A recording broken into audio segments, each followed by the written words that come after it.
God, as we come before you today to discuss important matters. We ask your guidance and wisdom. You are the source of all knowledge and understanding. Therefore, we seek your direction in this decision-making process. Help us to listen attentively to one another with open hearts and minds. May we not be quick to judge or criticize, but instead seek to understand different perspectives. We pray that you will guide us the discernment to make the best decisions for greater good. We trust that you will guide us on this path and lead us to reach a consensus that reflects your will. May our words and actions be guided by your values. In your mighty name, we pray. Amen. Everyone, please take your seat.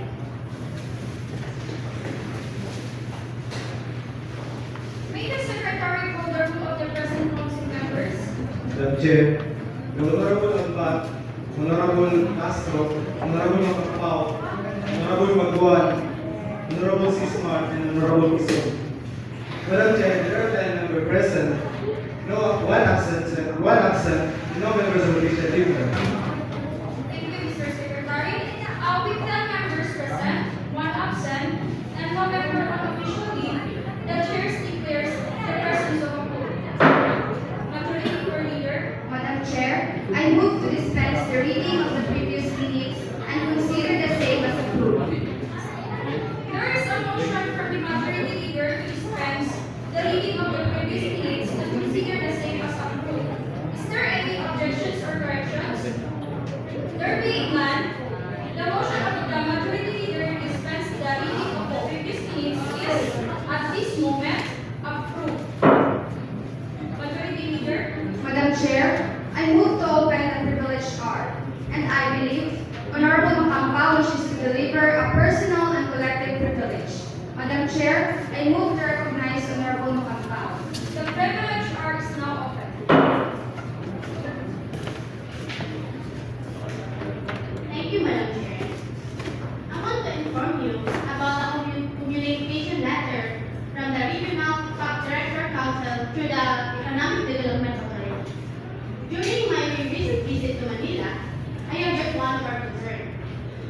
On November 21, 2023, we submitted resolutions to the RDC via Economic Development Authority, requesting the attention of the Department of Public Works and Highway regarding transportation issues. On December 4, our Secretary, Mr. Bantani, notified the Regional Development Council about our submitted resolution. This letter was given to us on December 18, prompting me to reiterate our discussion that someone should follow up on the communication. It appears that without proactive follow-up, our concerns are not considered urgent. The expectation now is for the Office of the Mayor to research the matter. And subsequently, we need to submit this required document to further our efforts. This is also a concern of the Majority Leader, Honorable Castro. Regarding the recent flooding in our locality, especially in the far north area, and I am emphasizing the urgency of the matter. Even though it did not proceed to the first reading, we can take action, Madam Chair. Let's coordinate with the Mayor so that this issue receives firm attention from the RDC. Let's plan to attend the RDC meeting this week to address the DPW and their possible. That's all, Madam Chair. Daghang salamat, Honorable Macampao. May I ask our Secretary, Mr. Balihani, if you received a letter from the RDC? Madam Chair, I am asking the Honorable Macapao because I have not received that letter from the RDC, Madam Chair. Madam Chair, Honorable Quezon wishes to be recognized. Honorable Quezon is recognized. Thank you, Madam Chair. Since I am the chairman of the Committee on Infrastructure, we already have the alternative to review this letter coming from the RDC. Since requesting a copy of the RDC, that is that we can begin to take action and align our programs. So, you mean you want to ask to schedule a meeting with the concerned department so that we can discuss that matter? Yes, Madam Chair. Because we know we are new to this administration, we must understand what transpires to that letter before we can be approved or proceed. So, daghang salamat, Honorable Quezon. May we request the proponent, Honorable Macampao, Madam for Chair.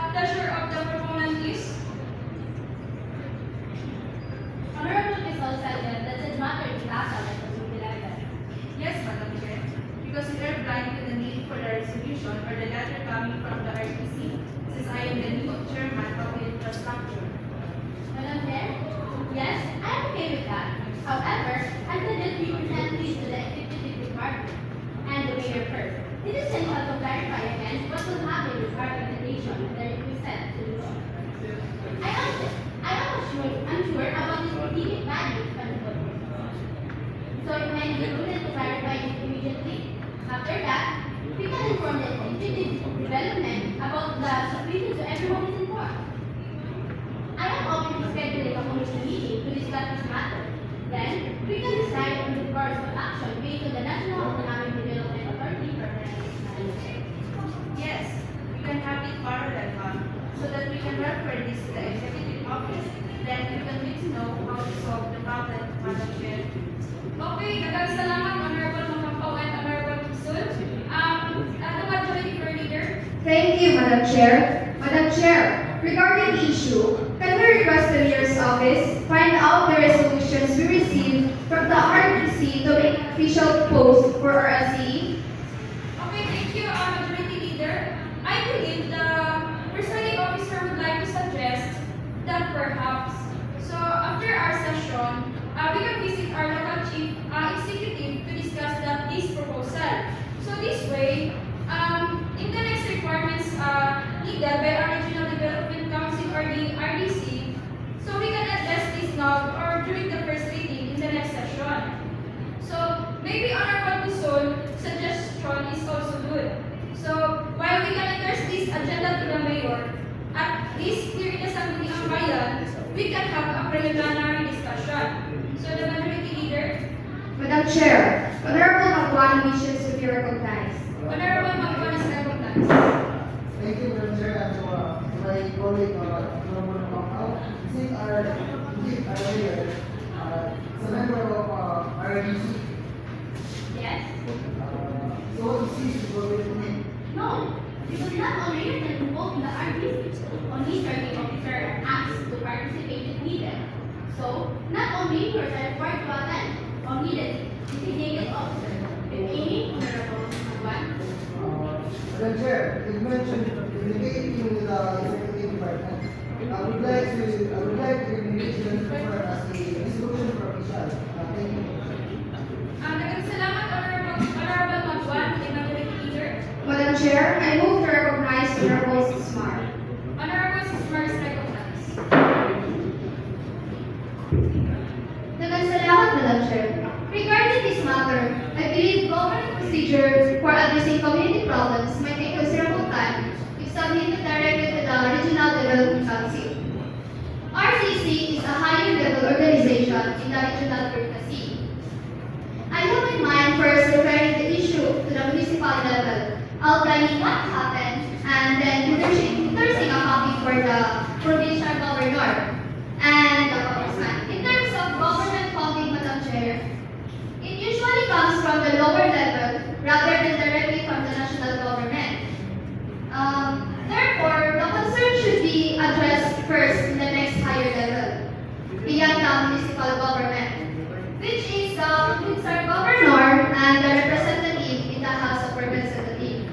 Since funding is needed, NEDA is not be able to provide it. Ultimately, through our congressman, the House of Representatives typically provides the necessary financing for the government initiatives.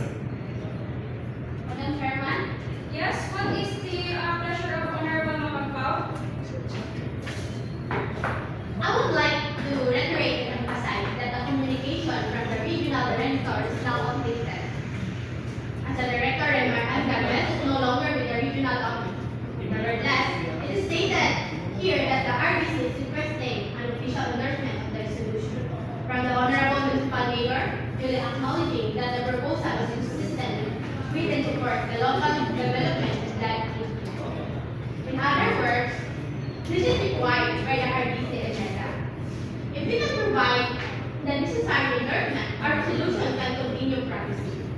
Based on my experience, Madam Chair, once the RDC approves it, they facilitate the process, such as with the time bounded project. We submitted a resolution and the RDC facilitated into the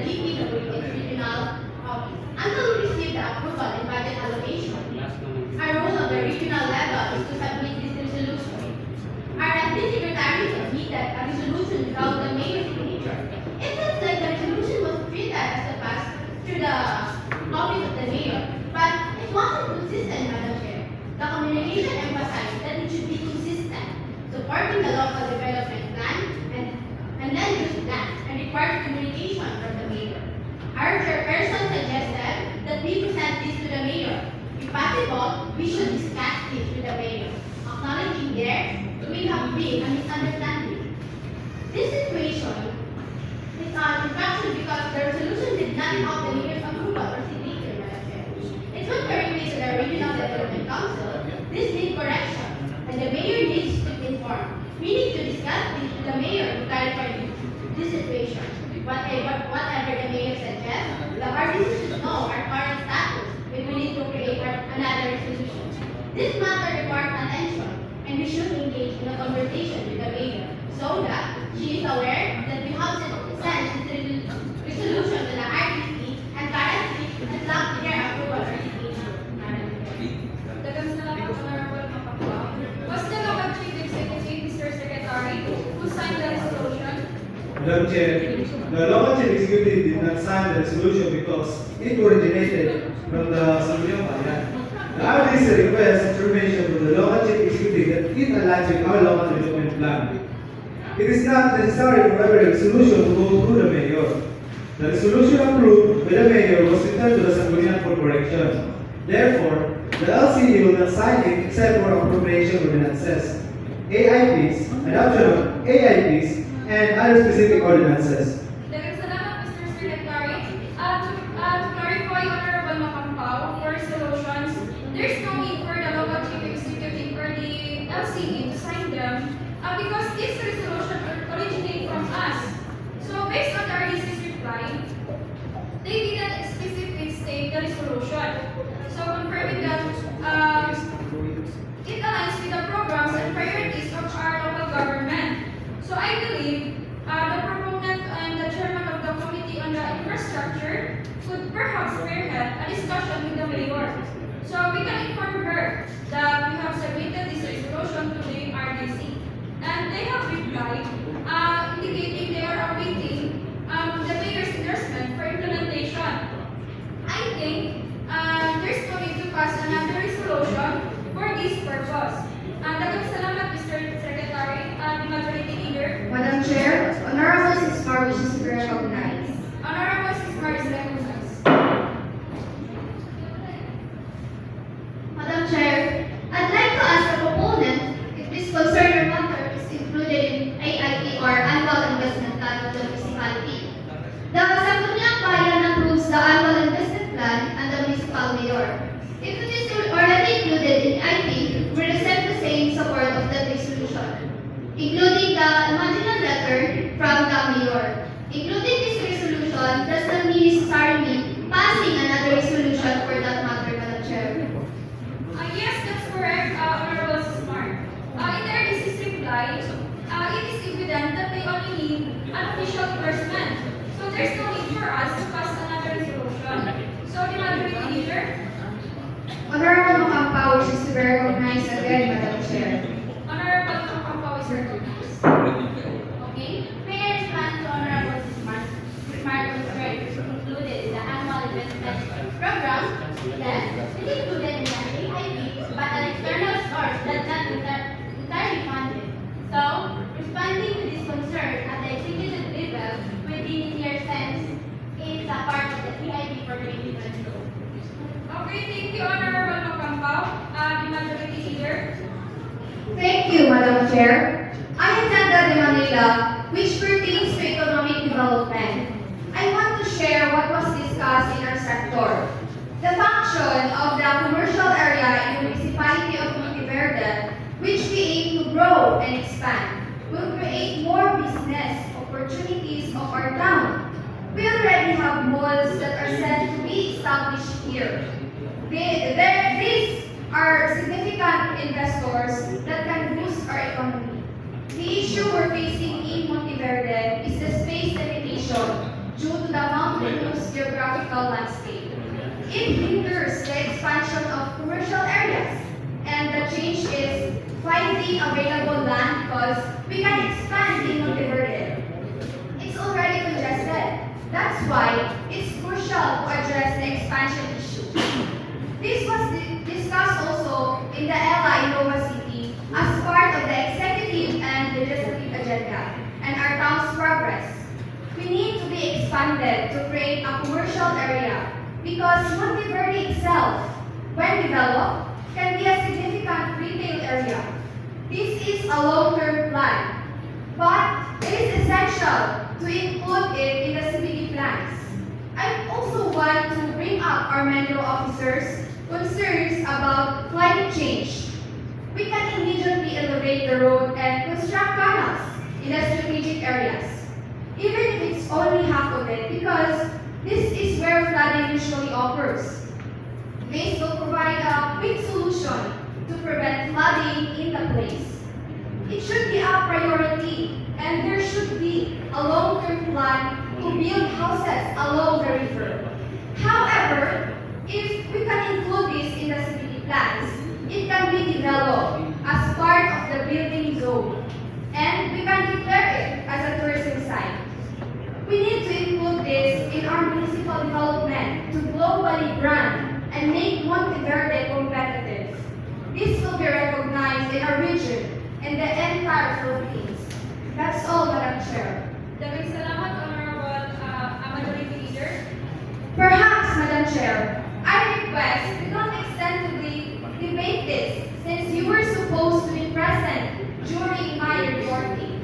We cannot do much now since the ELA already included this discussion, Madam Chair. Daghang salamat, Majority Leader. The Chair would like to recognize the Majority Leader for the participating in the ELA. So, the programs and projects mentioned during the executive legislative agenda will likely be incorporated into our plans. So, the goal of the executive and legislative agenda is to align the legislative body's aspirations with those of our executive departments, ensuring that we move in the same direction. So, Majority Leader, thank you once again for your active participation in our ELA. So, and rest assured that our municipal council, as part of the improvement of our municipality, will collaborate and work together. Thank you so much, Majority Leader. Madam Chair, Honorable Kisol, is recognized. Honorable Kisol is recognized. Thank you, Madam Chair. Thank you for the opening statement of the Majority Leader. However, I would like to inquire about our current agenda. Let's focus on the topic we are currently discussing because our discussion has veered off track. The ad hoc discussions are usually reserved for the privileged hour. In our future meetings, let's concentrate on the agenda to cover our topics for the day. Yes, thank you, Honorable Kisol, for your observation. The presiding officer would like to inform the body that we are still in the privileged hour. So, if anyone wants to express concerns or discuss matters outside our agenda, this is the appropriate time to address this august body. So, if there are any privileges speech, this is the perfect time to use them. So, perhaps during the proper agenda. That's all. The Majority Leader. Madam Chair, Honorable Sismar wishes to be recognized. Okay, Honorable Sismar, is that a privileged speech or do you want to avail the privilege art? Madam Chair, this is just a reminder. So, Honorable Sismar is recognized. Madam Chair, Honorable Castro's privilege will be addressed by amending the municipal zoning ordinance.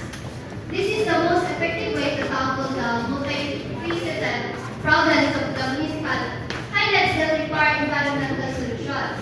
If the municipal ordinance has not been amended, it is the high time to address the municipal land use, like businesses or buildings.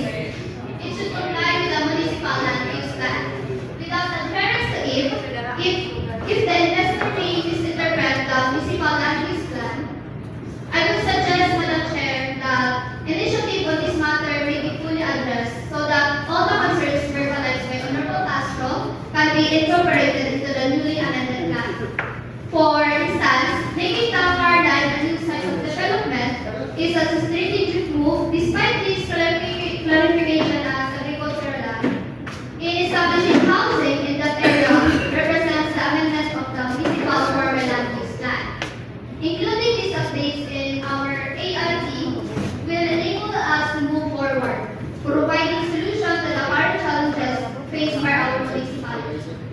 Daghang salamat, Honorable Sismar. Our Secretary noted your manifestation. Si Majority Leader. Madam Chair, Honorable Pisol wishes to be recognized. Honorable Piso is recognized. I also like myself the statement of Honorable Bismarck regarding the executive and legislative agenda within our team of councilors. I propose updating or upgrading the ordinance and creating a master plan. This was included in our team's discussion and will most likely be led by Engineer Wong. I am preparing an ordinance to upgrade the existing one and incorporate the master plan, outlining the long-term vision for Monteverde. Thank you, Madam Chair. Daghang salamat, Honorable Pisol. So perhaps it's time. So this August body to revisit our laws in our municipality. So particularly the zoning ordinance and approved comprehensive land use plan. So maybe in the past years, we assumed the effects of climate change, but we never expected the impacts to be as direct as they are now. So if I'm not mistaken, Barangay Baybay and some of our coastal barangays consider the proximity to the sea, and we identified now the low areas prone to storm surges or similar events. So due to the increasing impact of climate change, with the world warming and perhaps faster melting of ice in the north and south poles, this is the effect of climate change that, as a legislator, we need to consider as we may experience of climate change. So we can still work on ordinances and resolutions. So, and in general, as part of the legislative body, we can see the policies enacted through ordinances and resolution to address various issues in our municipality. So especially for the problems like this. So it requires proper and urgent attention. So thank you so much for your concern, members of this August body. The Majority Leader. Madam Chair, in the last privileged hour, our recurring problem persists. The lack of a Municipal Information and Communication Office or MICO. When we visited Valenzuela, we observed that they have a fully centralized office for the entire city. Even if they establish annex halls, the main office is centralized, allowing them to communicate as easily with various departments and barangays. However, our municipality lacks this centralized MICO, which serves as a control center and is crucial for harnessing technology. Our website is not enhanced, and different sectors such as central, industrial, and annex sectors lack official websites, Madam Chair. This situation calls for an urgent need to have an official website for our municipality.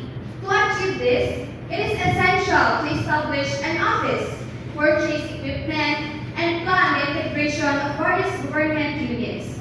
I suggest, Madam Chair, prioritizing the creation of the MICO and the tourism office, as they are crucial.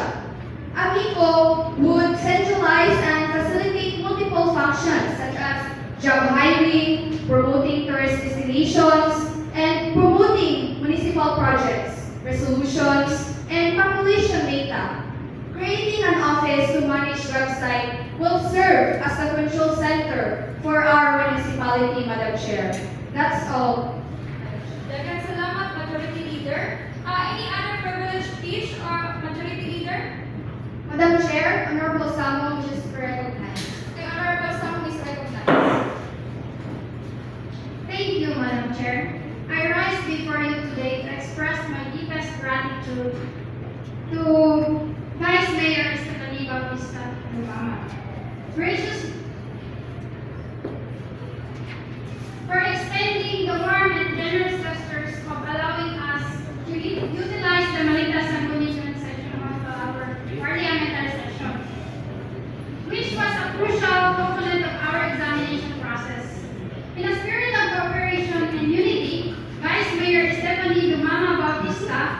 graciously opened the doors of this esteemed session hall to accommodate our parliamentary proceedings. This gracious act not only facilitated the smooth execution of our exam, but also underscored the collaborative spirit that exists among our public servants. The significance of these gestures goes beyond the physical space. It reflects a commitment to the principles of democratic governance and a shared dedication to betterment of our community. By providing us access to this hallowed hall, Vice Mayor Stephanie Bautista Dumama has not only supported our academic pursuit, but also has contributed to the development of our future leader who will, in turn, serve our community with diligence and integrity. Of course, I would like also to acknowledge the cooperation and support extended by the staff and personnel who ensured the seamless functioning of the session hall during our parliamentary session. Their professionalism and dedication did not go unnoticed, and we are truly grateful for their efforts. As we reflect upon this experience, let us be reminded the importance of collaboration and unity in our shared vision to serve the public. Through such acts of kindness and support, we strengthen the bonds that tie us together as public servants and contribute to the greater good of our community. Once again, thank you, Vice Mayor Stephanie Bautista Dumama, for your generosity, and may this collaboration symbolize the harmonious relationship between the academic endeavors and the practical aspects of governance.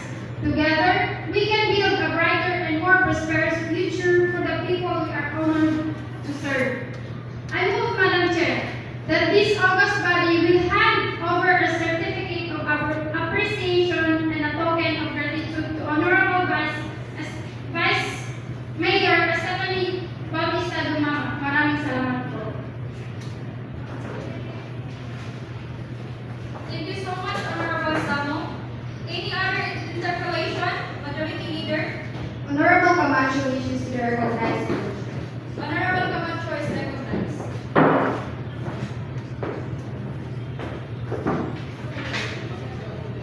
Thank you, Madam Chair. I stand here today in support of privileged speech of our colleagues to express thanks for the unwavering support and wholehearted endorsement of the sentiment expressed in gratitude towards Vice Mayor Stephanie Bautista Dumama for graciously allowing us to use the Malita Santonia Session Hall during our parliamentary session. The smooth coordination and cooperation exhibited by Vice Mayor Stephanie Bautista Dumama and the dedicated staff during our parliamentary session underscore their commitment in facilitating the growth and development for our future leaders. This support contributes to the success of academic endeavors and highlights the significance of bridging the gap between their theoretical knowledge and real-world application. As we celebrate this collaborative effort, let us recognize the importance of unity and cooperation in achieving our collective goals. By working together, we can build a stronger foundation for the future, where education and governance intertwine to create a community that thrives on knowledge, understanding, and effective leadership. I echo the sentiment expressed with gratitude and sincerely thank Vice Mayor Stephanie Bautista Dumama for the invaluable support. May collaboration serve as a shining example of the positive outcome that result from the harmonious integration for academic pursuit and practical governance. Therefore, Madam Chair, I second the motion to the motion of Honorable Samo. This August body will hand over a certificate of appreciation and token of gratitude to Honorable Vice Mayor Stephanie Bautista Dumama. Yun lang po, Madam Chair. Maraming salamat. Thank you, Honorable Camacho. Any more additions? So, there's a motion by Honorable Samo and there is seconded by Honorable Camacho that this August body will hand over a certificate of appreciation and a token of gratitude to Honorable Vice Mayor Stephanie Bautista Dumama. Is there any objection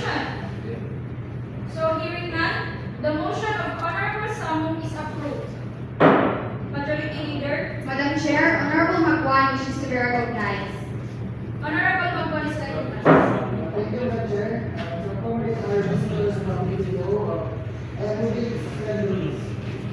Okay, there's a motion of Honorable Magwan to suspend the rules so that we can accommodate our visitors. So as many as are in favor of the motion, please raise your hand. Motion is carried. The session is suspended. This chamber is honored to have with us today the following municipal officials. So if I call the names of our visitors, please stand. From the DepEd division officials, Ms. Iyala. From MPDO, Ms. Muda.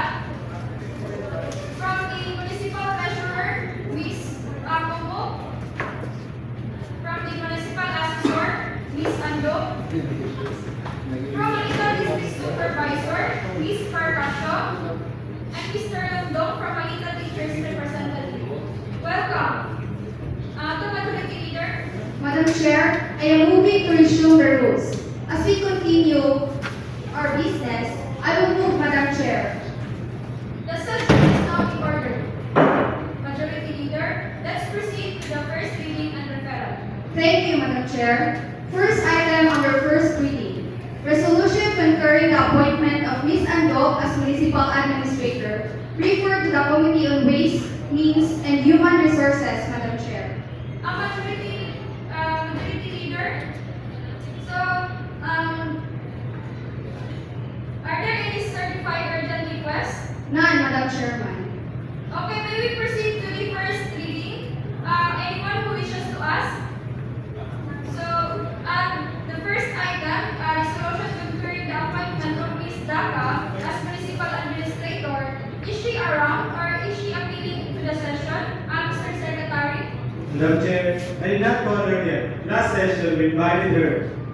So what does it mean, Mr. Secretary? She said she was busy during the last session. I don't know about it now, Madam Chair.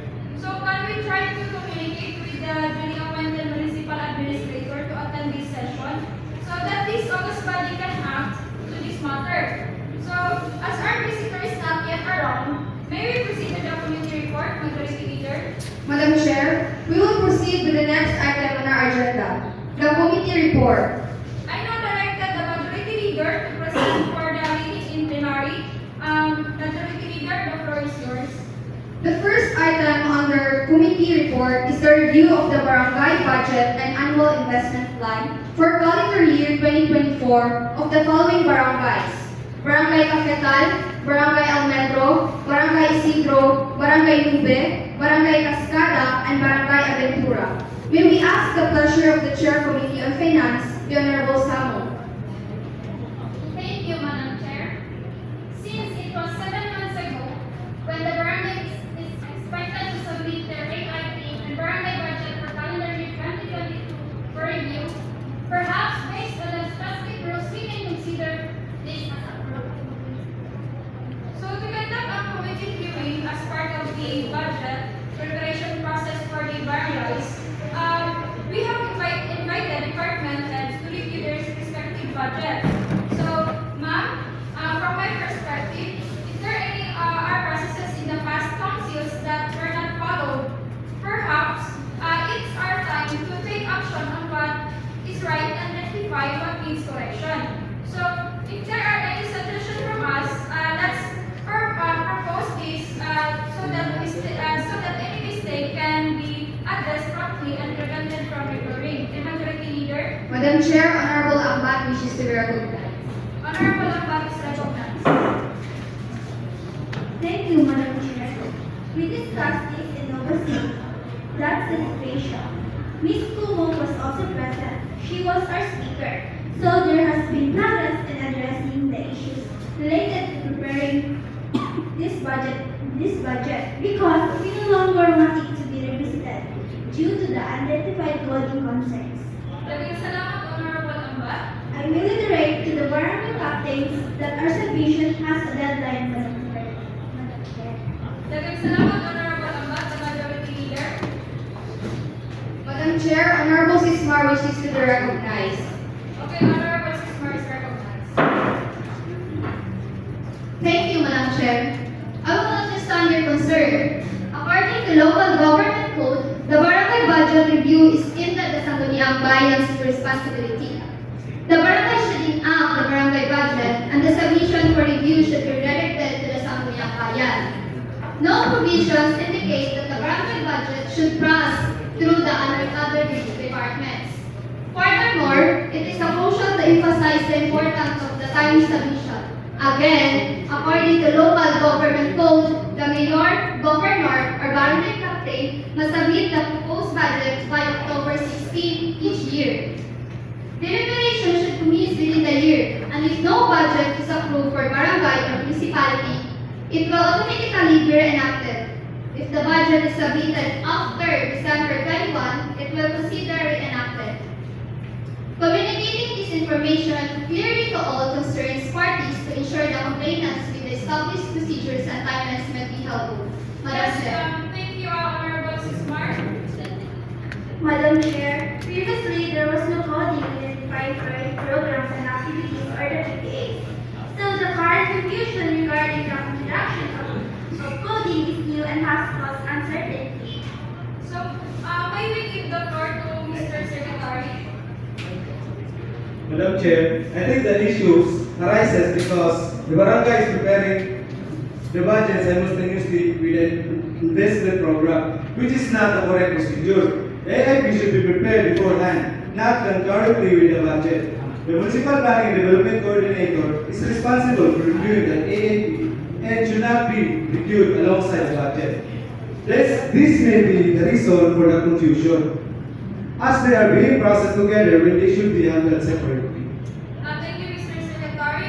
Perhaps it would be advisable to clarify to our barangay captains that the proper process begins with the annual investment for the AIP first. So, Mr. Secretary. I am requesting the budget and the local finance committee to organize a rotation and budget evaluation. I suggest inviting a representative of the Sangguniang, preferably the SB Secretary, to represent the Sangguniang Bayan as they are more knowledgeable about the preparation process, including the ordinances and memos. This will shed light on the procedures related to the ordinances and budget matters. As you pointed out, the AIP should precede the budget and not be processed simultaneously. It's a crucial point that needs to be communicated clearly, and guidance from the Sangguniang representative can help to understand correct sequence. This way, we can avoid unnecessary back and forth that has occurred in the past and ensure that the AIP is prioritized before the budget. You're welcome. I'm glad I could assist you. Feel free to reach out if you have any questions or need further clarification.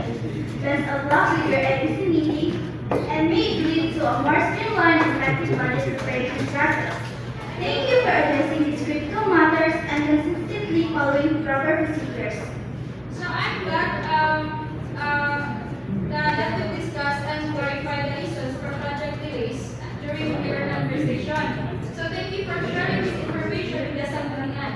Feel free to reach out if you have any more discussion or need further assistance. The majority leader, Madam Chair, Honorable Makampao wishes to be recognized. Honorable Makapaw is recognized. Madam Chair, regarding the 6th barangay, I would like to suggest that they be given an opportunity for review, especially barangay Adenpura, which has not been presented for many years.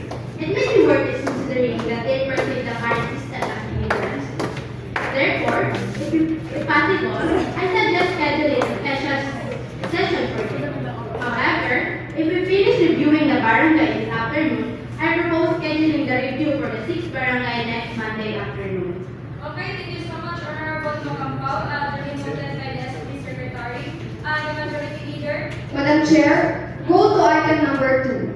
An ordinance creating the Office of Internal Audit Services referred to the Committee on Ways and Means and Committee on Finance. We will give the floor to the proponent of this measure, Honorable Makampao. Thank you, Madam Chair. This is still under the request of the local chief executive, and the draft has already been sent to the different LD members. So, I suggest a committee meeting to be held this afternoon after the regular session. Thank you, Madam Chair. thank you so much, Honorable Makapaw. The majority leader, Madam Chair, third item on the list, the request for consideration of the proposed ordinance establishing a municipal nutrition office in the local government unit of Monteverde referred to the Committee on Legal Matters, Committee on Finance, and Committee on Health, and of course, I would like to give the floor to the proponent of this matter, Honorable Thank you, Madam Chair. The same thing with the proposed ordinance. I think it's ready, and this has been distributed to the different SB members. I move that a committee meeting or committee hearing be done this afternoon. After the regular session or after the meeting of the Office of Internal Audit Services, Madam Chair. Thank you so much, Honorable Magkapao and Majority Leader. Madam Chair, Honorable Tissot wishes to be recognized. Honorable Tissot is recognized. Madam Chair, we have a committee meeting this afternoon regarding the route plan, which I think accommodates to the suggestion of Honorable Makapao. Yes, that's correct. If the review of the barangay today is completed, the suggestion is scheduled the review for the 6th barangay next week, Majority Leader. Okay, Madam Chair, the next item on the committee report is the review of Barangay Ordinance number 001-2024, Barangay Revenue Code of Barangay Aventura, Monteverde, Nova City, referred to the Committee on Finance and Committee on Barangay Affairs. Said item is still on the committee level. The chair of the Committee on Finance requested that the Barangay Council or any representative from their barangay appear at this office on Monday after the regular session for a committee hearing, Madam Chair. The next item, Madam Chair, under number 5, a resolution approving the reprogramming of 500,000 pesos from tax mapping under 20% Development Fund of calendar year 2023 and 2024, and another 500,000 pesos from the unappropriated balances to Community-Based Monitoring System or the CBMS implementation referred to the Committee on Finance. I want to request, Madam Chair, for any motion from the Vice Chair of the Committee on Finance for this purpose.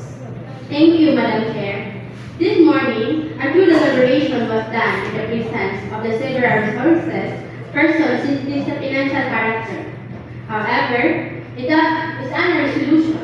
It should be created as an ordinance. Hence, I move this resolution approving the reprogramming of 500,000 pesos from the tax mapping under the 20% Development Fund of current year 2022, another 500,000 pesos from the unappropriated balances to the Community-Based Monitoring System implementation be moved for the second reading. Madam Chair, Majority Leader. Madam Chair, Honorable Sismar wishes to be recognized. Honorable Sismar is recognized. Madam Chair, I would like to correct. Okay, before the chair approves, may we ask first Honorable Sismar? Madam Chair, looking now at the transpired as this morning, together with the department heads, it should be charged to the prior year budget under the 20% department project, so 2022 and 2023. Because of the program balance of 600,000, the 500,000 will be utilized or be focused instead, and the remaining 100,000 it can be reprogrammed to tax mapping for the current year. So, may we ask Honorable Sismar to rephrase the content of the proposed measure? Of course, Madam Chair. To clarify everyone, I propose that the expenses incurred this morning in consultation with the department heads be allocated to the 20% development program budget for the prior years, specifically the fiscal year 2022 and 2023. Given the program balance of 600,000, we will utilize the 500,000 for these expenses. The remaining 100,000 will be reprogrammed to the tax mapping project for the current fiscal year. Is that a clear explanation, Madam Chair? Madam Chair, can I say something? Yes, what is it, Mr. Secretary? Instead of a resolution, it can be a supplemental appropriation. Okay, so supplemental appropriation allocated 500,000 from the appropriated balance of the 20% development fund for the calendar year 2022 and 2023 from the CBNS, and the remaining 100,000 balance from the prior years, and the appropriate balance of 600,000 will be appropriated instead to the tax mapping for the current year. Honorable Sismar said that updating the 100,000 programs are necessary because it It is intended for tax mapping. The budget will remain, and no need to reoculate. Yes, no need. So, can I request Honorable Sismar to proceed with the approval for a second reading? I move that the said motion ordinance be approved. I second the motion. So, okay, there is a motion by Honorable Sismar, duly seconded by the Honorable Amba. Any questions or clarifications? So, hearing none, the motion is approved. Majority Leader? Madam Chair, item number 6 is an ordinance renaming 3 unnamed streets at the Monteverde Public Market and Transport Terminal area referred to the Committee on Laws and Legal Matters. Remain in the committee for a public hearing, Your Honor. The Majority Leader? Thank you, Madam Chair. Next, item number 7, a comprehensive municipal organic ordinance institutionalizing, promoting, conserving, developing, and protecting natural resources. Refer to the Committee on Agriculture, Madam Chair. Still, Your Honor, on the Committee on the Code for a public hearing. Majority Leader? Thank you, Madam Chair. Item number 8, a resolution requesting the Department of Education, Monteverde Division, to convert Capital Elementary School in Barangay Aventura to Monteverde Integrated School. Refer to Committee on Education, Madam Chair. Madam Chair, Honorable Camacho and Honorable Samo wishes to be recognized. Honorable Camacho is recognized. So about this matter, Madam Chair, I want to request the ruling of the chair for this item. Okay, before we proceed, I would like to ask any member of this esteemed body, we are still in the committee report. So, and I suggest that the said item be first approved at the committee level for the second reading. So later on, we can move to the second reading. Honorable Samu is recognized. Thank you, Madam Chair. Considering the urgency of the initiative, as we already learned from the resource person with the district supervisor of Monteverde, I move that the motion of Honorable Sismar push through and is to be a joint motion of the August body. Madam Chair, Honorable Magpon is recognized. shall we base our innovation first on those questions? So the committee chair of education must submit the committee report first. That is all necessary for one. So as a presiding officer, there's no need to submit a committee report. So maybe since the visitor has already attended our session with the esteemed body, and the questions were already received by Ma'am Daka. So he is the supervisor in charge of the Capital Elementary School in Barangay Ventura.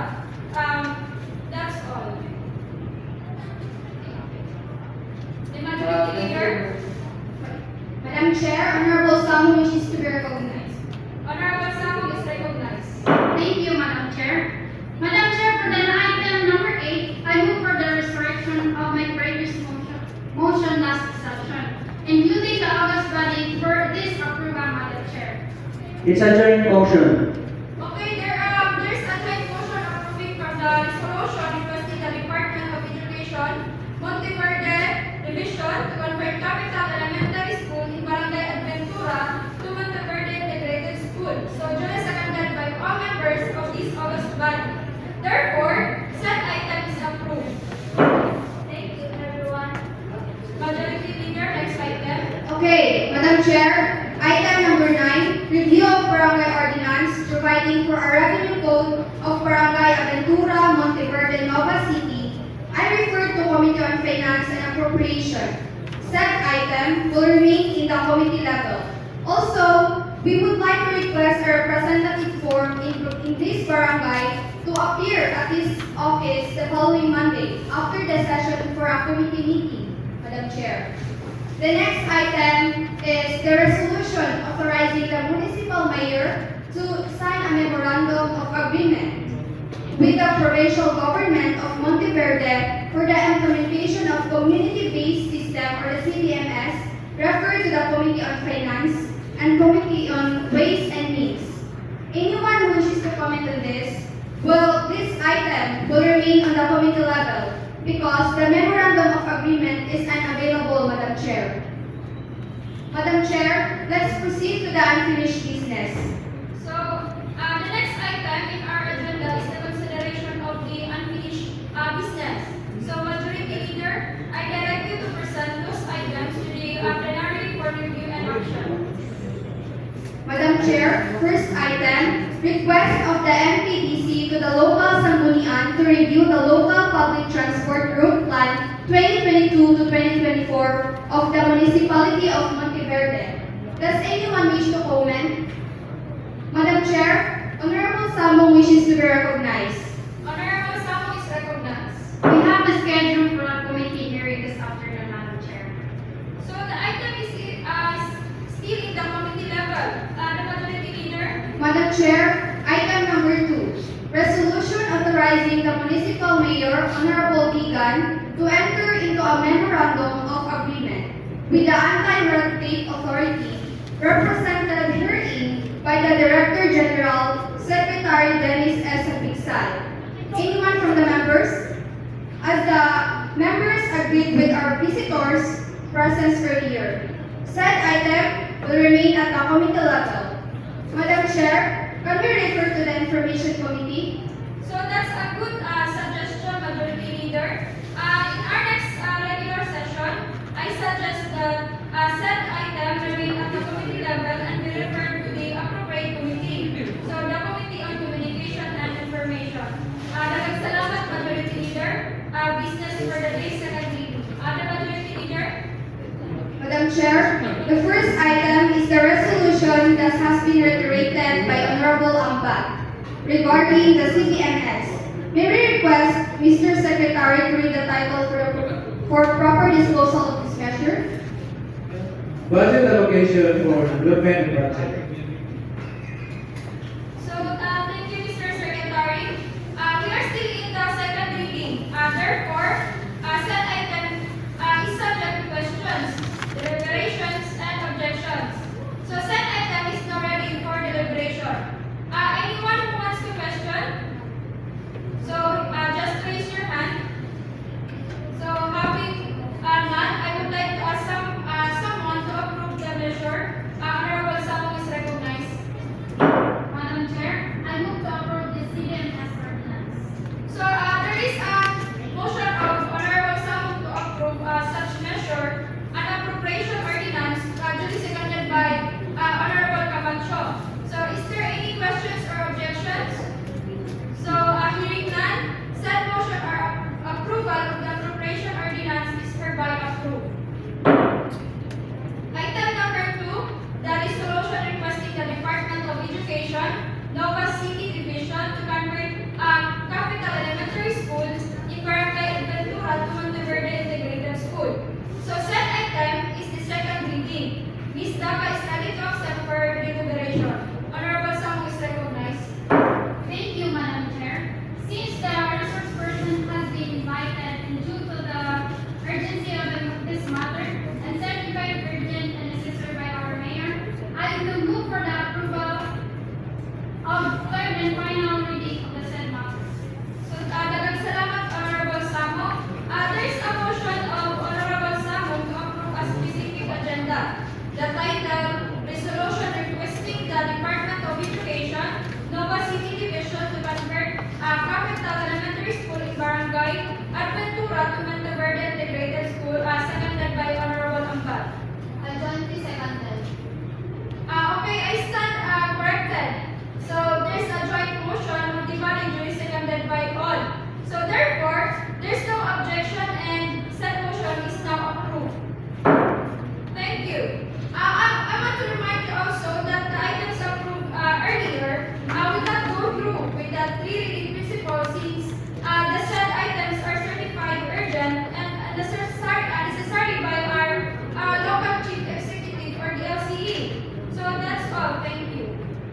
the resolution on the financial of CBMS for third and final reading. So I move, Madam Chair. So daghang salamat, Honorable Makapaw. There is a motion of Honorable Makapaw to approve a specific appropriation or ordinance, so duly seconded by Honorable Sismar, for the implementation of the community-based monitoring system or the CBMS. So said motion is hereby authorized. Majority Leader. Madam Chair, since all business has been approved, we will proceed to the announcement, Madam Chair. So, any announcement? So, Honorable Sammo is recognized. Good morning, everyone. I have a daycare worker who would like to express their concerns. Firstly, regarding their salary. They receive only 2,000 pesos per month. The barangay provides them